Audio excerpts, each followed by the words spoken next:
توی این ویدیو میخوام بهتون یاد بدم پسوند در توی زبان ترکی استانبولی چجوری استفاده میشه. ما برای اضافه کردن این پسوند باید از دا، د، تا و ت استفاده کنیم.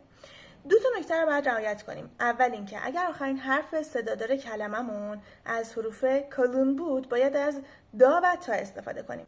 اگر آخرین حرفش از حروف اینجه بود باید از د و ت استفاده کنیم. حالا فرق این دا و تا، د و ت چیه؟ ببینید ما باید آخرین حرف کلممون رو هم بررسی کنیم. اگر آخرین حرف کلممون از حروف چسب ته کفش بود که اینجا براتون حروفش رو می نویسم، باید به جای دا از تا و به جای د از ت استفاده کنیم. یعنی چی؟ مثلا میخوام بگم توی خونه، او میشه خونه، آخرین حرف صدا دارش ا، پس ما باید یا از د استفاده کنیم یا از ت. با توجه به آخرین حرف کلممون ما باید د رو بیاریم، میشه افده، افده یعنی در خونه، توی خونه. حالا کلمه آرابا رو نگاه کنید. آرابا آخرین حرف صدادارش آه و آخرین حرف کلممون هم همون آه. پس ما باید یا از دا استفاده کنیم یا از تا.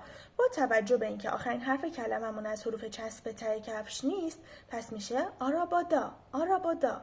حالا کلمه سنوف، سنوف یعنی کلاس. میخوایم بگیم توی کلاس یا در کلاس. آخرین حرف صدادارش رو دقت بکنید.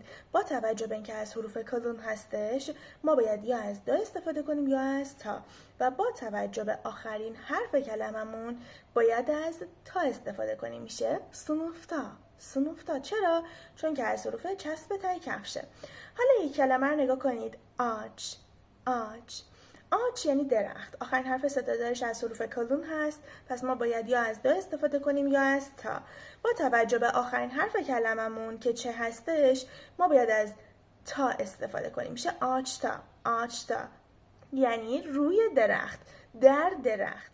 حالا ازتون میخوام شما به کلمه کتاب به معنی کتاب پسوند مناسب رو اضافه کنید و توی کامنت ها بنویسید. منتظر کامنتاتون هستم.